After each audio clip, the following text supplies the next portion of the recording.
Good morning, students. Today I am going to start second poem, A Tiger in the Zoo, written by Leslie Norris. तो बच्चे हम आज इस poem के बारे में पढ़ेंगे जो कि सेकंड पोएम है कि टाइगर जो है जू में उसके साथ क्या होता है, कैसे वो रहता है।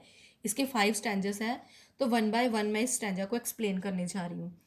तो पढ़ते हैं हम इसको ब्रीफ में, पहले देखते हैं इसके बारे में। ये जो पोएम है एक टाइगर की तुलना करती है, कंपैरिजन करती है जब वह अपने नेचुरल हैबिटेट में होता है और जब वह चिड़ियाघर में कैद होता है। एक तारों भरी रात को पोइट चिड़ियाघर में टाइगर को देखता है। तो जो टाइगर है वह अपने पिंजरे में धीरे धीरे इधर उधर घूम रहा होता है।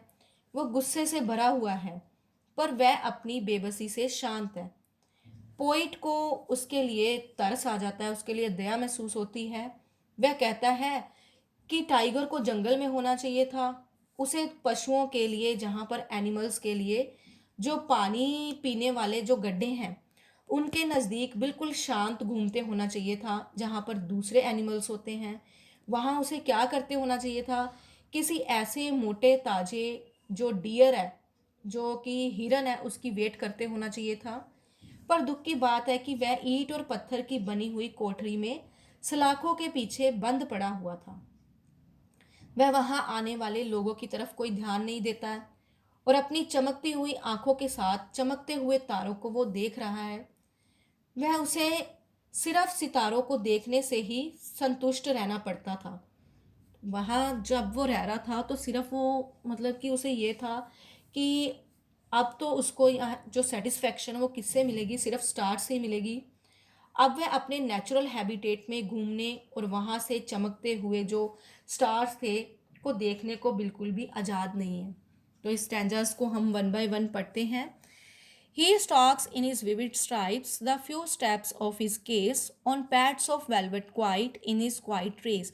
Stalks का मतलब होता है कि इधर उधर घूमना, विविड मतलब शानदार और चमकदार, ठीक है, गहरा और चमकदार। स्ट्राइप्स का मतलब तो बच्चे आपको मालूम है, धारियाँ, ठीक है। केस मीन्स पिंजरा। तो वेलवेट का मतलब गद्दीदार। मैं इनके मीनिंग भी आपको साथ साथ बता देती हूँ। तो हम इसको पढ़ते हैं।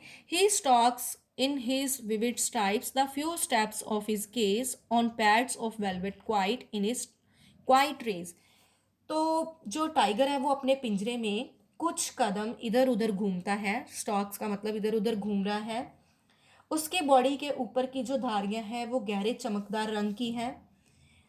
जो टाइगर है वो अपने मखमल, जो गद्दीदार जो उसके पैर बने हुए हैं, उनके ऊपर वो चुपचाप से घूम रहा है।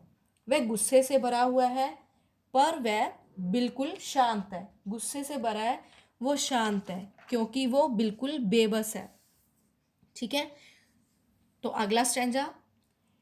He should be lurking in shadow, sliding through long grass near the water hole where plump deer pass. इसमें जो है प्लम्प का मतलब होता है मोटा, ठीक है। लर्किंग का मतलब होता है कि जैसे, मतलब कि हम ये बात बोलते हैं कि lying hidden in order to attack, कि आक्रमण करने के लिए जो कोई वेट में बैठा हुआ है, घात में बैठा हुआ है, ठीक है। तो हम पढ़ते हैं। He should be lurking in shadow, sliding through long grass near the water hole where plump deer pass. तो इसमें क्या है, जो कैद में हुआ जो टाइगर है उसके लिए क्या है, पोइट को देखकर उसको तरस आ जाता है, दया आ जाती है। वो क्या बोलता है कि बेचारे टाइगर को अपने नेचुरल हैबिटेट की जगह पर होना चाहिए था। तब रात के इस पहर में वह पेड़ों की छाया में बैठा होता। क्या बोलता है कि वो पेड़ों की छाया में बैठा होता, शेडो में बैठा होता, और लंबी लंबी जो ग्रास में से धीरे धीरे चुपके चुपके से वो सरक रहा होता, ठीक है। वहाँ एनिमल्स के पानी पीने की जगह पर किसी मोटे ताजे जो डियर था उसके वहाँ से जाने की वो वेट कर रहा होता, ठीक है। वेयर प्लम्प डियर पास, जहाँ से वो जा रहा होता, एक मोटा ताजा डियर जा रहा होता, वहाँ पर वो वेट कर रहा होता पानी के खड्डे के पास। तो इस प्रकार से वह एक शानदार दावत की वेट में वहाँ पड़ा होता। Next, he should be snarling around houses at the jungle's edge, bearing his white fangs, his claws, terrorizing the village. तो इसमें स्नार्लिंग का मतलब होता है गुर्राना, ठीक है। बेयरिंग का मतलब होता है showing, fangs means teeth, class means पंजे। टेरराइजिंग का मतलब होता है आंतक, यस, जैसे कि इसको हम बोल देते हैं कि बहुत ही ज़्यादा जैसे डरावना किया हुआ, डरा हुआ, इसे हम ये चीज़ बोल सकते हैं, ठीक है। तो इसको पढ़ते हैं। यहाँ कवि जो है इमेजिन करता है कि अगर, क्या होता कि अगर टाइगर अपने नेचुरल हैबिटेट में कोई शिकार ढूंढने में असफल रहता, ठीक है। वह कहता है कि टाइगर किसी गांव के नज़दीक जंगल के किनारे पर गुर्रा रहा होता, ठीक है, एट द जंगल्स एज, जंगल के किनारे पर स्नार्लिंग कर रहा होता, गुर्रा होता। वहां वह अपने सफेद वाइट कलर के तीखे दांत और अपने पंजे दिखाता हुआ इधर उधर घूमता होता। बेयरिंग मतलब शोइंग हिज वाइट फैंग्स, अपने वाइट दांत, अपने पंजे दिखाकर इधर उधर घूम रहा होता, ठीक है। इस तरह वह गांव वालों के लिए एक आतंक का कारण बन जाता। यहाँ पॉइंट इस बात की तरफ हमें बताता है कि अगर हम जो टाइगर्स के नेचुरल हैबिटेट को नष्ट कर देंगे तो वह अपना भोजन ढूंढने के लिए हमारे शहर और हमारे गांव की तरफ मुंह करने को मजबूर हो जाएंगे। But he is locked in concrete cell, his strength behind bars, stalking the length of his cage, ignoring visitors. तो इसमें क्या गया है कि जो पोइट है टाइगर को चिड़ियाघर के अंदर कंक्रीट की बनी एक कोठरी में कैद हुए देखता है, ठीक है, लॉक्ड इन कंक्रीट सेल, कि जो कंक्रीट की बनी हुई, सीमेंट की बनी हुई कोठरी है उसमें कैद देखता है। हिज स्ट्रेंथ बिहाइंड बार्स, अपनी सब ताकत के बावजूद वह अब सलाखों के पीछे बंद पड़ा हुआ है। Stalking the length of the cage, बहुत धीरे धीरे और खामोशी से वह पिंजरे की लंबाई के साथ साथ इधर उधर चक्कर काटता है। इग्नोरिंग विजिटर्स, वह उन लोगों की तरफ कोई ध्यान नहीं देता जो उसे देखने के लिए चिड़ियाघर में आए हुए हैं, ठीक है। He hears the last voice at night, the patrolling cars, and stares with his brilliant eyes at the brilliant stars.